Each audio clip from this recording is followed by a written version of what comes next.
search and recovery efforts have been ongoing since the floods hit Friday morning, and tonight, well, crews are still out there searching the areas that were hit the hardest. News 4 San Antonio's Joe DiCarlo kicks off our live team coverage from Kerrville. You've been in contact with those search and rescue teams on the ground, Joe.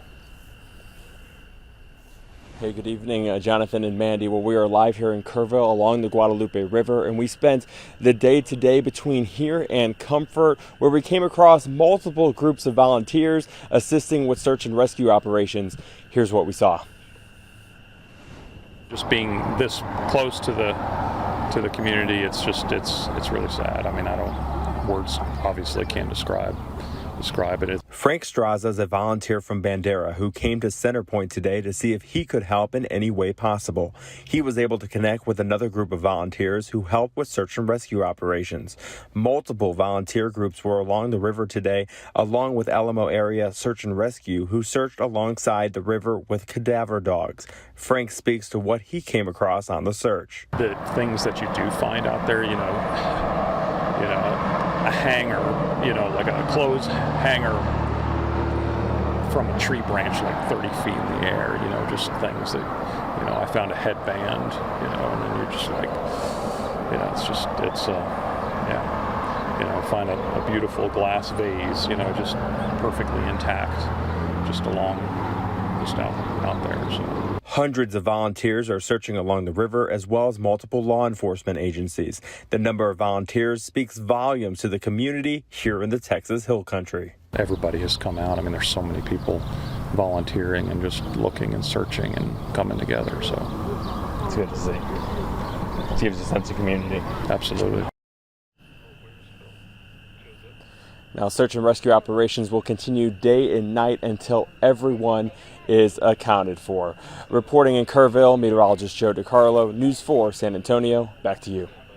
Kerrville's city manager is assuring everyone their focus is still very much on finding survivors. Our entire focus at this time is on the search and reunification efforts for those remained unaccounted for. That is where our energy, our resources, and our attention are directed. Nothing is more important than bringing comfort and clarity to those who are waiting and grieving.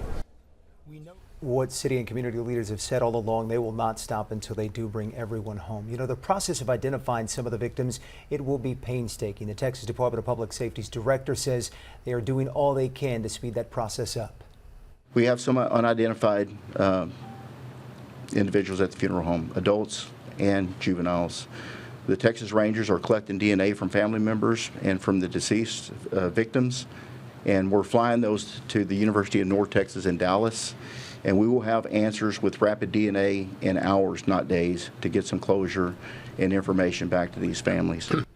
Also tonight, we are getting incredible video of rescues that were carried out by the U.S. Coast Guard. They released this footage on social media after the intense flooding in Kerr County on Friday. In it, as you see there, people being hoisted to safety after being stranded, their homes completely surrounded by floodwaters. Thankfully, though, tonight they are safe. The small town of Ingram, just northwest of Kerrville, also sustaining a lot of damage. News 4 San Antonio's Phil Sterling continues our live team coverage tonight from Ingram, where residents are holding out hope that more people will be found alive. I'm in a public park here in Ingram, about 200 feet away from the Guadalupe River, and I can still hear the current rushing. And throughout the day, I've been walking through the town, and I've also been smelling some just not very good smells, which I can only assume is rotting vegetation. And one person that I spoke to who lives near the park said that the water came at least up to these posts that you see behind me. It's been 2 days since flooding hit Ingram, but military helicopters still fly overhead. Kevin Hancock lives near the Guadalupe and says he's been seeing them all day. Well, that one is my second time seeing. Locals say flooding has been so dramatic they can see Cade Loop Bridge from River Park Drive. Usually there are trees and vegetation in the way. All that you see here, if you look on that island over there, That's where the river naturally is. He says people should have been warned on time, but some things might change in Ingram. I think they're going to realize that they don't need to be right on the river. Ingram City Council member Ray Howard still remembers being out here when the flooding started on Friday morning. You're standing in water right here. This is where it was. It was all the way up in here. Remember, I just picked up dead fish that was right over here. Now he hopes something can be done for the future. There needs to be warning, flash flood warning sirens or something. Like we need something like that, and that's one of the things I'm going to push for. Howard says that he hopes that state or federal government can get involved to help supply funding to make a system like that possible. The 39 also runs through Ingram here, and it goes over, it's also a bridge over Johnson Creek. Last we checked, that bridge has law enforcement making sure only those that live across the bridge are allowed to go over that bridge. And just across the bridge as well is Irving High School, where we saw Black Hawk helicopters saving children. Phil Sterling reporting live, News 4 San Antonio.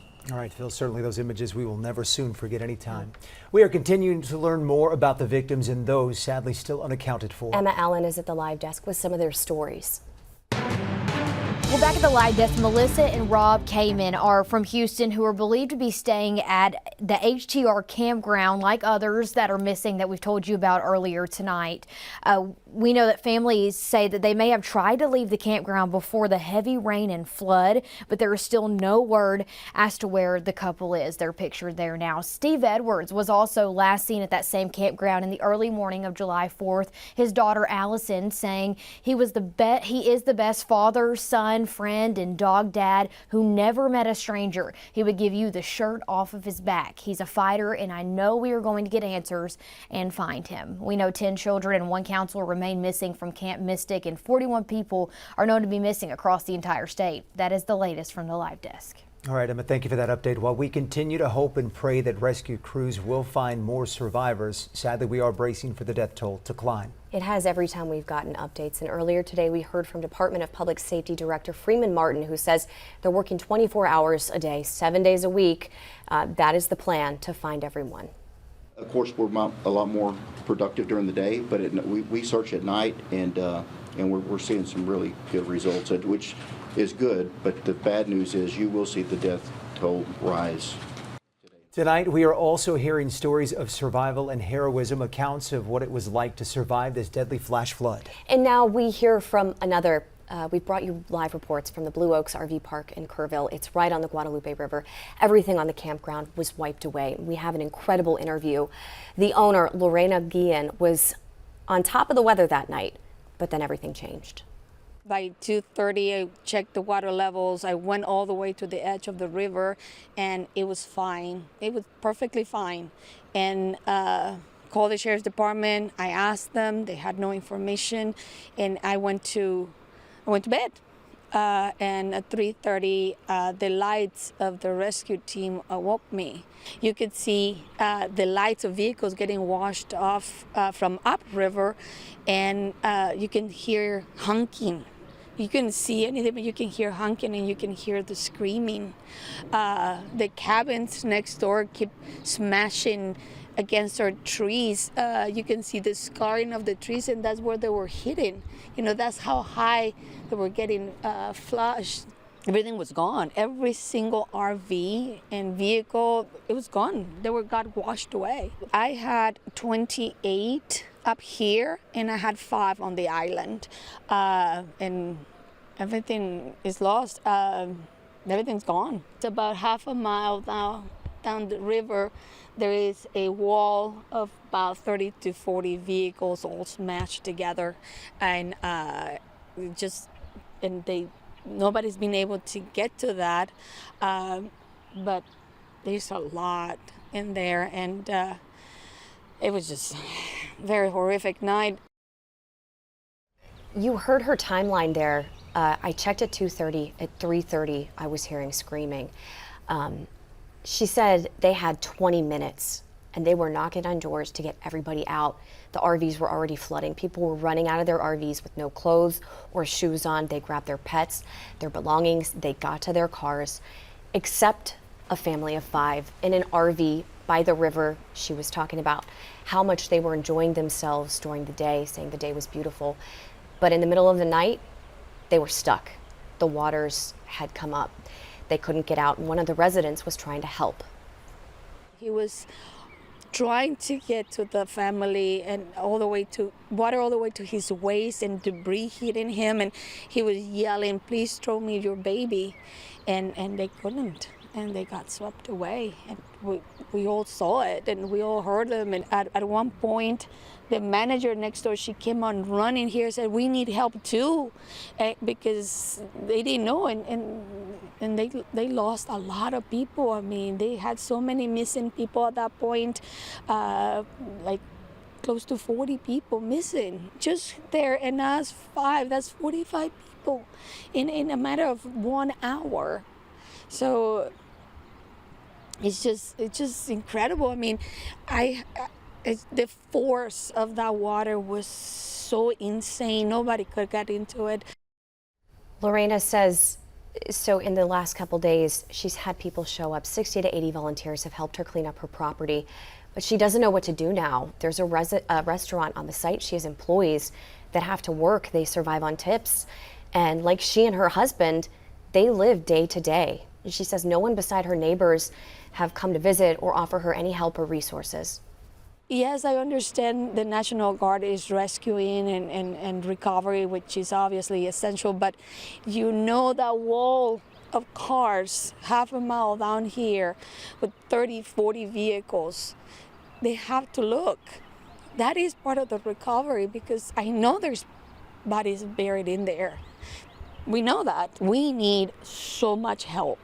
I mean, I'm just don't understand why we have so many military bases in Texas with people there right now. Why couldn't they be here now? I mean, San Antonio alone is just an hour away. Just listening to her interview, her account of that night, and she kept saying, we're the lucky ones. It was just somebody started screaming and somebody woke up, and then we all woke up because of that. It could have been so much worse. Absolutely. And so many people are talking about how much warning was given before the flood hit. Here's what Chief Nim Kidd with the Texas Division of Emergency Management had to say about that. There can be all kinds of alert systems that are sent, and we know that some were sent, some general messaging was sent early, some urgent warnings were sent at various times, but just sending the message is not the same as receiving the message, having a plan to do something when you receive the message, and then the ability to implement that plan. And it's something that people are talking about a lot. In fact, a San Antonio woman has started a petition to get an early warning system in place to prevent another tragedy, and it's getting a lot of traction. The petition started by Nicole Wilson is on change.org. She told me, I spoke with her less than an hour ago. We were on the phone less than an hour ago. And she said, I've just been doing interviews all day since I've started this, but she wants this program to start in Kerr County. She says with the resources the state and federal government and the local municipalities are putting into search and rescue and recovery efforts, combined with what they're going to end up spending in infrastructure repairs, the cost of installing sirens, similar to tornado sirens that we have in other parts of the country, is less. It's going to cost less to install these. Flash flooding, as we've said in the last few days, it hits and it happens very fast, but a minute or two, she says, could make all the difference. Was when I think about those girls at Camp Mystic and then other families along the river, those 5 minutes could have given them time to get to higher ground. And even if they lost everything, they wouldn't have lost themselves. And not having that 5 to 10 minutes, I think, is just completely unreasonable and incredibly disappointing. You know, following the devastation across the hill country, the community continues to come together. They are leaning on each other and faith to help get them through. News 4 San Antonio's Destiny Fuller continues our team coverage from Kerrville. Downed trees and lifted concrete are just some of the hefty damages left behind by flooding that changed the whole country forever. And as crews are working to clean up some of this mess, the community is leaning on each other to make it through. Pain and sorrow and death does not have the last word, but goodness, truth, love, care, hope never dies. Archbishop Gustavo Garcia Siller visiting the Notre Dame Catholic Church this morning, offering words of comfort. They may find strength and healing through Christ. The death toll. As of 9 a.m. this morning, we've recorded 59 deceased in Kerr County. Climbing with each report. As of 1:30, we have recorded 68 deceased in Kerr County. Among those who are deceased, we have 40 adults and 28 children. City Manager Dalton Rice committing full effort to families in waiting. Our entire focus at this time is on the search and reunification efforts for those remained unaccounted for. Kerrville Mayor Joe Herring reminding the community to band together through one of the toughest times in its history. There is a hashtag. It's hashtag Kerr United. That's what we are. We're united to help those who are grieving and to find those who are lost. In Kerrville, I'm Destiny Fuller reporting.